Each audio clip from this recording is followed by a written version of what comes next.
Имам две чаши овдека на масата, бидејќи од како вчера се случи еден инцидент, бидејќи овде мене никој ништо не ми носи наутро, кафе само вода ми даваат, од денеска реши и кафе да ми дадат, втора чаша за тоа се одесува. Христијан Тасевски, добро утро, нашиот резидентен крипто дигитален експерт, кога се во прашање сите можни теми врзани за високата технологија. Христијан, сакам денеска да поразговараме малку за, морам да кажам дека едно од изненадувањето околу кризава со Украина, која веќе трае 5 недели, влегуваме во втор месец, сме веќе влезени и така натаму, има известно, како да кажам, неочекувано една атмосфера, неочекувана во оваа јавноста која се занимава со тоа. Не сведочевме големи хакерски напади. Бидејќи предпоставките беа дека во овој вид ова е една класична војна, каде што се води војна со тенкови и со ракети, дека хибридните закани ќе бидат многу поголеми и многу подиректни. Што се толкувањата, зошто не дојде до, да кажеме, на руска офанзива и во светот на виртуелноста против Украина? Би рекол, сосем очекувано беше да има некои големи хакерски напади, со оглед на тоа дека претходно ние во текот на изминатите неколку години имавме напади позади кои што се теретера дека стојат руски хакерски групи, како што беше нафтоводот во САД. Исто така имавме пред неколку години хакерски напад на централа во Украина имаше еден напад, каде што над 200.000 граѓани останаа, мислам, подолго време, веќе 24, ако не се лажам, останаа без струја. Што се тоа хакерски напади од сериозни размери, би рекол. И тоа укажуваше дека руските хакерски групи имаат големи капацитети да направат одредена штета.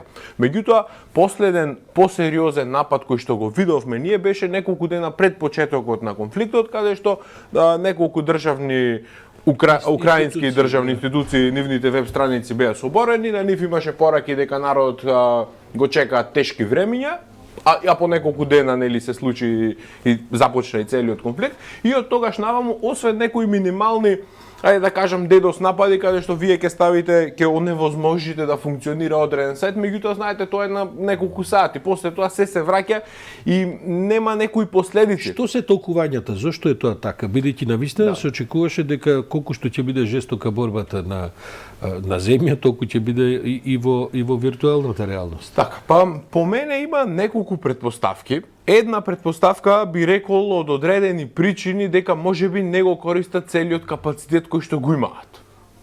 Кои се причините, не можам да знам доколку тоа би било едната причина. Друга можна претпоставка, хакерскиот капацитет.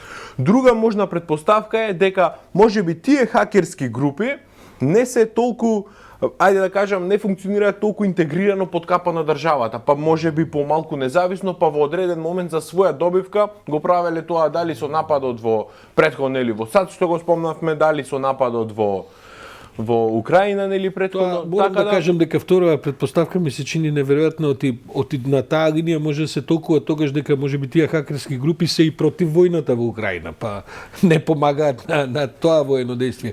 Меѓутоа за во Русија, во земја во која што се е под контрола, тешко дека дури хакерските групи не се под контрола. Да. А има ли можност дека можеби, бидејќи сега кога се води војна, ние го гледаме она што го гледаме, како да кажам, што се одвива пред камерите.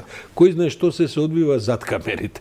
Можно ли е да има закани од другата страна, од западната страна, во смисла ако се обидете ова, ние ќе направиме ова, бидејќи претпоставувам дека потенцијалите за контраудари не се мали. Па видите, и Украина не е држава која што е за подценување, тоа нели го покажа времето, со тоа што на самиот почеток во хакерска смисла.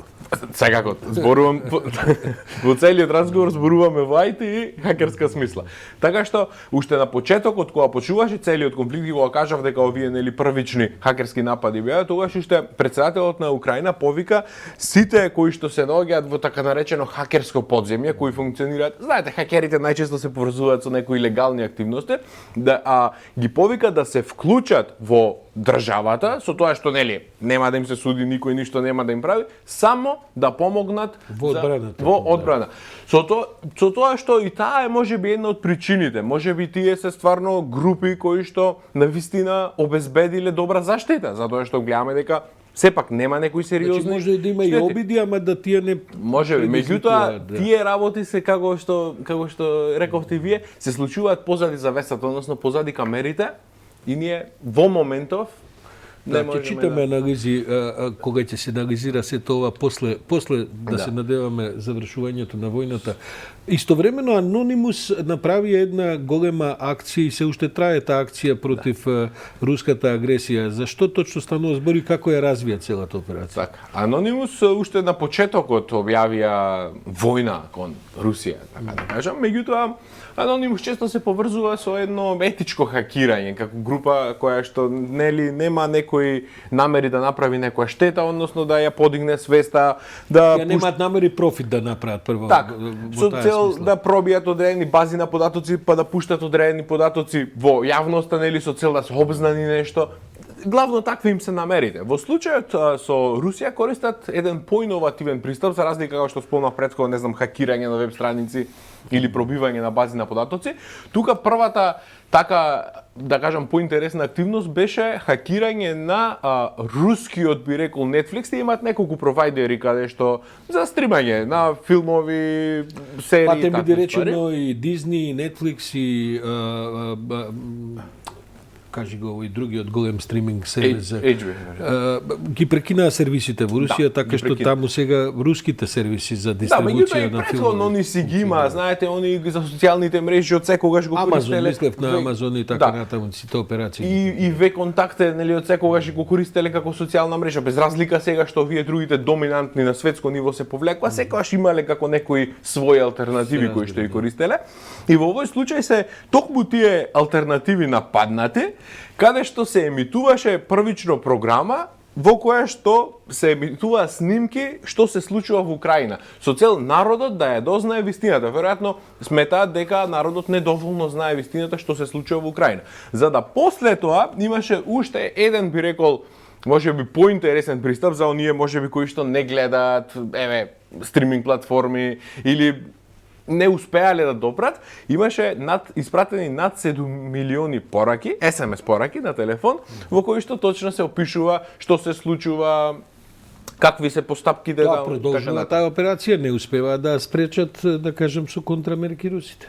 Ја спречуваат, меѓутоа знаете и претходно сме разговарале на оваа тема, секогаш кога имате некои такви напади, имате обиди, нешто е спречено, нешто не. Конкретно со нападот нели на овие платформите стриминг, таму брзо беше елиминиран тој напад, а со SMS пораките помалку тешко би рекол, затоа што знаете тешко е да се контролираат, затоа што имате многу провайдери, многу сервиси преку кои што може да праќаат SMS пораки, треба точно да ги таргетирате, кои ќе ги блокирате, кои ќе нема, нели кои ги остави да функционираат и тој дел би рекол малку е потежок за регулација. И други големи, да кажем, дигитални проекти како Clearview, како Starlink и така натаму, најдоа одредени аспекти на под наводица, кажем, примена во во конфликтот во Украина. Зашто точно се работи?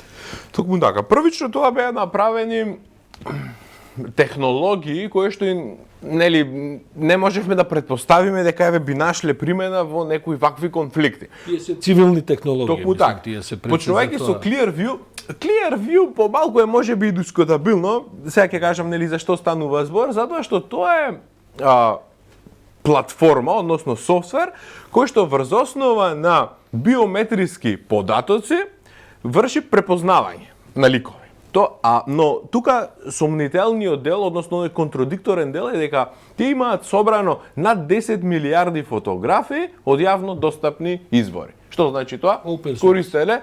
Користеле социјални мрежи. И од социјални мрежи, мои, ваши, нели, на сите луѓе, превзеле слики, направиле база на податоци и сега со помош на тие слики можат да препознаваат. Првично, нивните изјави се дека тоа е се за строго регулирани намени, односно за некои владини агенции за безбедност, полиција и така натаму. Меѓутоа, еве сега во овој конфликт го дадоа на располагање тој софтвер и на украинската страна со цел кога евакуираат да ги постават нели тие камери кои што ќе го прават препознавањето со помош на овој софтвер со цел да нема инфилтрирање на некои би рекол можеби непријателски елементи и така натаму. И побрзо да ги препознава. Слушам дека тоа го користат и за препознавање на војниците, на самите, бидејќи тие се сликаат и така натаму, испраќаат разноразни фотографии и идентитетски ги лоцираат точно што се вели до комплетна биографија, пошто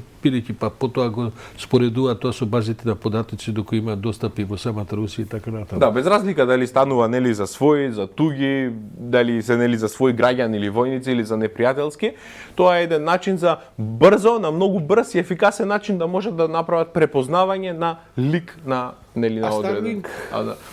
Starlink, мислам дека одамна сме го дискутирале како провајдер, нели, сателитски провајдер на интернет, меѓутоа исто така тука најде особено интересна примена, нели, тој сите тие иновативни Илон Маск технологија, со тоа што при нападот прво нешто што страдаше беше интернет инфраструктурата. Голем дел од Украина остана без интернет. Во моменти, нели, во денешно време, ајде така да кажам, интернетот бе безмалку есенцијален за стратегиска мрежа како и така. Комунална вода, мислам. Тука се појави, нели, излезе во пресред, да кажам, Илон Маск и неговата компанија, каде што кажа дека ќе ги отстапат сателитите за употреба, нели, од украинска страна, но проблемот е што за да ги користите сателитите, вас ви требаат приемници. Тие приемници навидум изгледаат како ние сателитски за телевизија што ги имавме за сателитски чини, да, на истиот принцип, мислам, се монтираат и служат како приемници. Проблемот така беше наречени аплинкови и даунлинкови, значи так, да се поврзете со проблемот беше што во Украина немаше доволно приемници. Па се направи дополнителна некоја мобилизација, нагло, односно интензивно да се испраќаат приемници, со тоа што во моментот се претпоставува дека има некои над 5000 приемници, што е солидна бројка, затоа што на еден приемник, знаете, тоа се брзи интернет конекции, може да обслужи поголема територија, и за главно за урбаните средини, значи за овие концентрации кај што се поголемите градови и така натаму.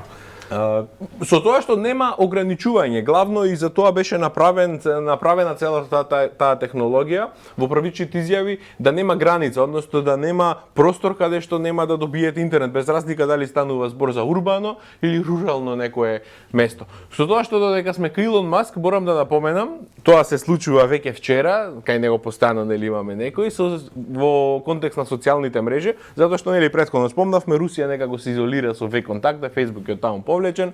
Од друга страна, кинезите си имаат некоја своја социјална мрежа, Европа и Америка доминантно Facebook, меѓутоа сега дури поединци почнаа да се делат на ова наша територија. Илон Маск пред известно време, исто како и Трамп, имаше најавено своја социјална мрежа. Меѓутоа, веројатно увиде дека простор за нова социјална мрежа нема и од вчера имаме веќе влегување во Твитер со безмалку 10% од акциите за некои 3 милиарди, со тоа што веќе станува поединечен доминантен собственик во. Христијан, тоа ќе го разговараме следниот пат, бидејќи тоа е голема тема. Јасно е дека војната во Украина стави на проба, некако се случува, како да кажам, еден голем европски конфликт кој што е и во центарот на информатичката, дигиталната, виртуелната, да кажам, реалност и се прават проби, експерименти и функционирање на разноразни средства кои што досега вака во некаков директен, масовен, во масовна форма не сме ги имале по други конфликтни подрачја, така што ќе биде интересно да се сумираат сите тие работи и откако конфликтот ќе заврши. Јас тука ќе ти се заблагодарам.